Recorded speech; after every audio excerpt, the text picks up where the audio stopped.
그 우리 윤건영 의원 모시면은 이제 문재인 전 대통령 관련된 이야기를 안 할 수가 없고 그 입장도 여러 차례 밝히신 바가 있고 문재인 전 대통령을 기소했단 말이에요 검찰이. 네. 그리고 지금 저희 댓글창에도 그렇고 지금 검찰 조사받으러 갔던 명태균 씨가 보여줬던 어떤 약간 신나 보이는 모습. 그리고 뭐 아크로비스타를 포함해서 이제 압수수색을 또 검찰이 했다는 뉴스가 있었고 이 뉴스들이 이제 산발적으로 나오는데 네. 오늘 이재명 그 후보 선고까지 이렇게 다 보고 나니까 이게 뭉탕그려서 보면 뭔가 큰 판이 함께 움직이고 있는 것 그쵸. 아닌가라는 생각이 또 드는 거예요. 보이지 않는 손이 뭔가를 흐트러뜨리면서 예를 들어서 그냥 이런 의구심이 있는 거 아니야? 한덕수 대행은 오늘 판결 알고 있었던 거 아니야? 그러니까 시간 짐작하고 있었던 거 아니야? 알지 못하더라도. 예. 날짜를 정하는데 예. 안 그럼 왜 오늘 오후야? 예. 어제도 있었고 다 하루라도 먼저 예. 갈 수 있는 건데 그러니까요. 예. 예. 이런 의심 가질 수밖에 없죠. 그럼 내일 이제 출마 선언하고 3일날 국민의힘 최종 네. 후보가 이제 정해지면. 발표되지 예. 않습니까? 근데 저는 오늘 그 대법 선고가 저 국민의힘 경선에 끼칠 영향이 흥미롭거든요. 결국에 누구한테 유리할 것인가? 저는 김문수 후보한테 유리할 것 같아요. 왜냐하면 그렇게 김문수 되겠네. 후보는 어쨌든 한덕수 총리하고 단일화를 하겠다고 강력하게 얘기하고 있거든요.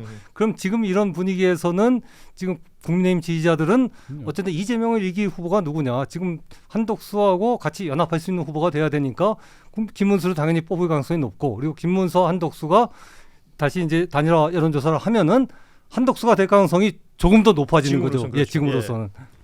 근데 저는 개인적으로 한덕수 총리는 예. 그 온실이 화초라고 생각합니다. 이 양반 온실 문만 나오면요 그냥 예. 말라 죽어요. 시베리아 예. 벌판이에요. 그러니까 검증의 시간이 뭐 짧지만 있을 거 아닙니까? 예, 그냥 이 양반은 정치에 발을 딛는 순간 예. 왜냐하면 정치를 단 한 번도 해본 적이 없어요. 그렇죠. 제가 이런 말씀드리면 뭐 대다수 공무원들을 욕보이긴 하지만 공무원들 자기 돈으로 밥 안 먹어요. 아까 말씀드린 법카하고 관용차 타고 다녔던 수십 년을 그렇게 살아온 사람입니다. 예. 현실 정치의 어려움을 모르는 사람이어서 예. 저는 한덕수 대행이 출마를 하는 순간 온실 속의 화초가 되고 제2의 반기문처럼 될 거라고. 아니 그러니까 자기 돈으로 밥 안 먹는다 그러니까 갑자기 그 따지자면 선거마저도 자기 돈으로 안 하려는 거 아니에요? 그럼요. 근데 일단은 무소속 후보는 자기 돈을 써야 됩니다. 사무실 없고 뭐 하는 그러니까요. 돈은 예. 일단 써야 되는데 그것도 상당한 지출이 될 겁니다.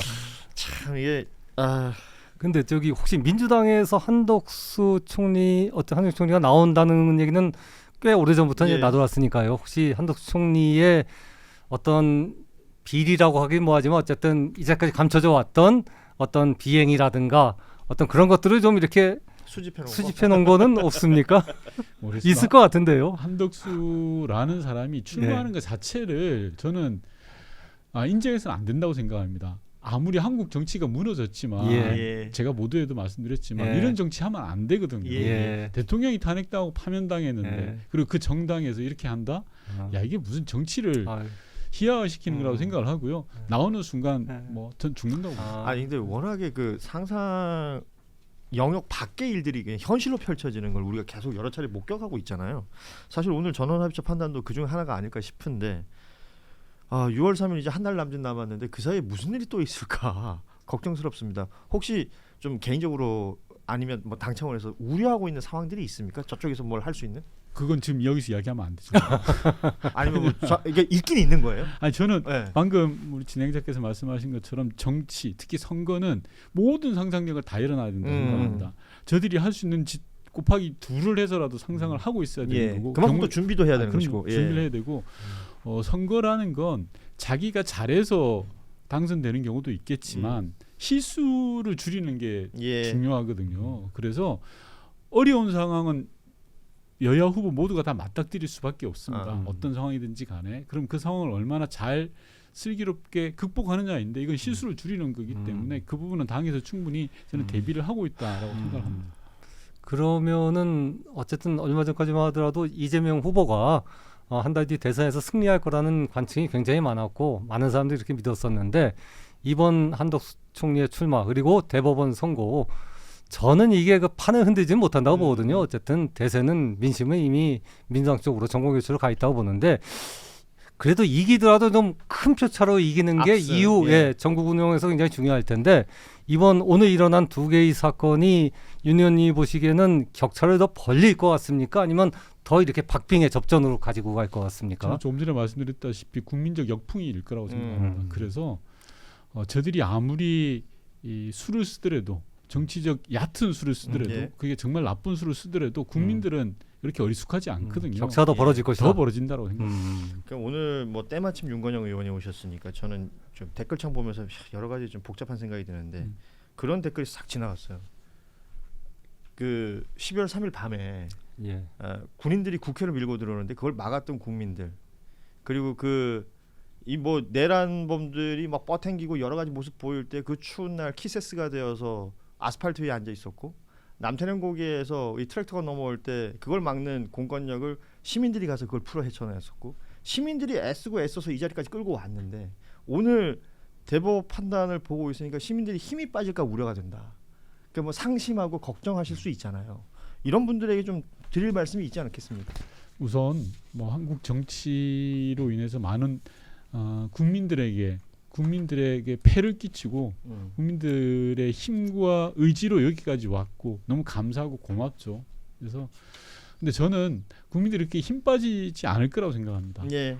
이미 대선은 6월 3일 대선은 내란 세력들을 준엄하게 심판하겠다라는 걸로 굳어졌습니다. 그 판을 바꿀 수는 없어요. 그게 한덕수가 오든 한덕수 할아버지가 오든 상관없습니다. 예. 이미 그 판은 굳어졌기 때문에 국민들로부터 어떠한 저는 뭐 얕은 수 정치적 수를 쓰더라도 절대 이겨낼 수 없을 거라는 생각이 들고 다만 마지막 순간까지 우리가 앞서 말씀하신 것처럼 마음을 놓지 말고 상상 그 이상의 극악무도한 짓도 할 사람들이니 우리가 잘 대비를 하자라는 말씀. 예. 하나만 그 이제 문재인 전 대통령이 어제 네. 자신을 그 수사 기소했던 검사와 그 지휘 라인을 그 공수처에 공수처에 고발했단 예. 말입니다. 굉장히 이례적이거든요. 그렇죠. 수사한 검사를 고발하는 거. 문 전 대통령이 어떤 생각이신 건지 이게 갖고 있는 의미는 뭔지 우리 저기 윤 의원님이 아무튼 자주 통화도 하실 테니까 예. 얘기 좀 해주시죠. 예. 문 전 대통령께서도 법조인이시잖아요. 예. 그래서 수사 검사를 고발하는 것은 어떤 의미가 있는지 잘 아십니다. 대단히 예외적이고 이례적이고 이런 적이 없습니다. 전직 대통령이 수사 검사를 고발한 적이 없습니다. 그만큼 검찰의 수사권 남용, 검찰권 남용이 심각하다라고 본 겁니다. 네. 여러 가지 죄를 들어서 저희가 고발을 했는데요. 첫 번째가 별건 수사입니다. 사위의 취업과 관련된 비리를 조사하겠다고 하면서 10년간 계좌를 다 들여다봤어요. 그리고 뭐 그 사위가 2015년에 취업했던 회사까지 다 뒤져봤어요. 그리고 딸의 고등학교 동창까지 다 조사했어요. 수십 명의 소환 조사, 수십 군데의 압수수색, 이건 별건 조사. 두 번째는 허위사실 유포. 검찰발 단독이 40여 건이 넘습니다. 이런 것들 그냥 묵과하지 말자. 이번 기회에 말고 반드시 바로 잡자라는 차원에서 고발을 한 거고요. 어제 공수처 제가 직접 가서 공수처장한테 이야기했습니다. 이거 제대로 좀 수사해라. 또 대검으로 넘기고 이러지 말고 이번 기회에 전직 대통령이 이 고발장을 낸 거다. 국민들을 대신해서 낸 거라고 봐줘라라고 취지의 설명을 해드렸습니다. 예. 오늘 저희 뉴스다이브 그 방송 시간은 다 됐습니다. 저는 윤건영 의원은 진짜 물어보고 싶은 게 많았거든요. 특히나 이제 저희가 이게 방송을 시작한 지 이제 아직 한 달이 채 안 된 그 컨텐츠라서 계속해서 조회수에 신경이 쓰일 수밖에 없는데 가장 그 동접도 좋고 조회수가 좋았던 컨텐츠 중에 하나가 그 대통령실 수도물 논란이었어요. 네. 그 일주일 동안 200톤 넘게 썼던 관련해서 이제 문제 제기도 하고 행정안전부에 뭐 자료도 얘기했는데 뭐 정권 바뀌면 그때 가서 보세요. 뭐 이런 얘기 들으셨다고 네네. 공개를 하셨잖아요. 그 이후에 뭐 좀 진행되는 상황이 있었는지. 행안부는 계속 자료를 못 주겠다고 하고 네. 있어요. 점검 공식적으로는 말을 못하고 비공식적으로 와서 아이고 의원님 바뀌면 보세요. 참. 잘 아시잖아요. 이러고 있고. 나 그게 시사하는 바가 너무 큰 것 네, 같거든요. 네. 그리고 용산 대통령실에서 해명이라고 내놓은 거는 야 과거 청와대에서도 그 정도 많이 썼다. 라고 하는데 그 자체가 새빨간 거짓말이에요. 왜냐하면 과거 청와대는 수도 계량기가 전체에 2대밖에 없어요. 예. 그러니까 관저만 따로 계산하지 않아요. 그러니까 그 큰 청와대를. 네. 근데 한남동 관저는 한남동 관저만 계산하는 거예요. 그렇죠. 건물이 이게 따로 비교 있으니까. 대상이 아니에요. 예. 그래서 저는 뭔가 있다라는 생각이 들고 어제 검찰이 아크로비스타 가서 김건희의 핸드폰 세대 이거 다 저는 보여주기 위한 쇼라고 퍼포먼스다. 생각합니다. 퍼포먼스. 아니 남부지검장이 어떤 사람입니까? 윤석열 사단의 핵심이에요. 그렇죠. 그런 자가 밑에 세대를 보내서 압수수색을 한 거 오늘 벌써 드러나지 않습니까? 핸드폰 세대 다 공폰이더라. 이미 다 드러났어. 하도 여론에 빗발치고 다이아 목걸이 찾아라라고 하니까 들어가는 척 한 거예요. 예. 근데 변호인들은 그렇게 이야기했죠. 참고인을 이렇게 압수수색할 수 있냐라고 식으로 김건희의 변호인단이 이야기했습니다. 제가 똑같이 돌려드릴게요. 문재인 전 대통령은요. 압수수색뿐만이 아니라 출금당하고요. 소환조사당하고요. 10년치 계좌를 탈탈탈 틀었어요. 예. 그만큼 딱 하시면 돼요. 참 예. 그리고 또 하나 그 관심 있는 게 그 한국은행 관봉권 건진법사가 갖고 있었다는.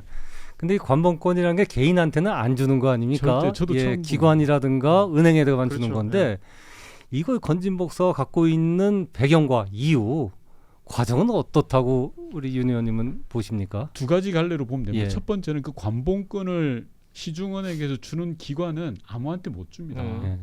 힘 있는 기관, 신뢰할 수 있는 기관한테 줍니다. 예. 관봉권 채로 주는 거는 안 그러면요. 음. 다 예를 들어 1억의 특활비를 줬다. 예를 들어서 뭐 기재부가 특활비 1억을 받아간다라고 하면 기업은행에서 예를 들어서 시중은행에서 줄 때 다 개수해서 주죠. 관봉권 채로 안 줍니다. 네. 근데 관봉권 채로 주는 건 그만큼 신뢰하고 믿고 권위 있는 기관에다가 주는 거예요. 첫 번째 트랙. 두 번째 트랙을 보시면 건진법사가 이 돈의 용도가 뭐냐라고 했어요. 기도비. 저는 거기에 힌트가 있다고 생각해요. 기도비로 줄 사람이 준 거죠. 기관으로부터 받아서. 깔끔합니다 이거. 그럼 김건희 씨 가능성이 높네요. 아니 뭐 더 이상 설명한 게 말하자면 뭐가- 기도를 의뢰할 사람. 네. 네. 근데 기도를 의뢰할 사람이 소속된 기관이 어디냐라는 겁니다. 그 관봉권에 찍힌 날짜가 5월 13일이에요. 예. 5월 13일 날 그 정도 되는 관봉권을 받을 수 있는 대한민국에서 힘있고 신뢰받는 기관은 몇 안 됩니다. 취임하고 사흘 뒤니까. 네. 취임하고 사흘 뒤. 근데 국정원 같은 데도 받을 수 있는 거 아닙니까? 아니, 국정원장이 그때 인사청문을 안 했기 때문에 원장이 없는 수장이 없는 기관에서 관봉권을 그렇게 함부로 돌리지 않습니다. 제가 볼 때는 그렇습니다. 그럼 용산밖에 없는 거네요. 대통령실 아니면 경호처. 아니, 근데 경호처. 국정원에서 기도해달라고 하기 좀 그렇지 않겠어요? 아니 받아갖고서 옛날에 국정원이 사실 대통령실에 이렇게 많이 특활비를 주죠. 줬었거든요. 네. 요즘은 뭐 주는지 모르겠습니다만. 그 장진수 주무관 그 이후로 예. 이렇게 알려진 것도 많은 내용이라서 뭐 이게 관심사들이 생길 수밖에 없는 부분이고 많습니다. 많은데 오늘 시간은 다 됐어요. 그래서 이제 마무리를 하도록 하겠습니다. 민주당 의총이 이제 5시에 있다라고 말씀해 주셨기 때문에 5시 이후 상황들도 좀 보고 저희도 오늘 이후 상황 쭉 본 다음에 내일 이 방송 시간에 오늘 대법원의 선고 내용과 그 이후에 이제 민주당이라든지 아니면 국민의힘이라든지 결국 대선 전략과도 이게 다 연결이 되는 부분이 될 수 있기 때문에 저희 또 내일 정리해 드리도록 하고 오늘 공교롭게 타이밍이 이렇게 오셔가지고 여쭤보고 싶은 이야기는 훨씬 더 많았습니다만 이 정도로 마무리하도록 하겠습니다. 네. 함께해 주신 윤건영 의원 고맙습니다. 감사합니다. 예, 우리 예, 박찬호 고맙습니다. 기자도 다음 주에 뵙도록 하고 저희 뉴스다이브도 마무리하죠. 저희는 내일 오후 3시 30분에 다시 찾아뵙겠습니다. 고맙습니다. 수고하셨습니다. 아유, 수고하셨습니다.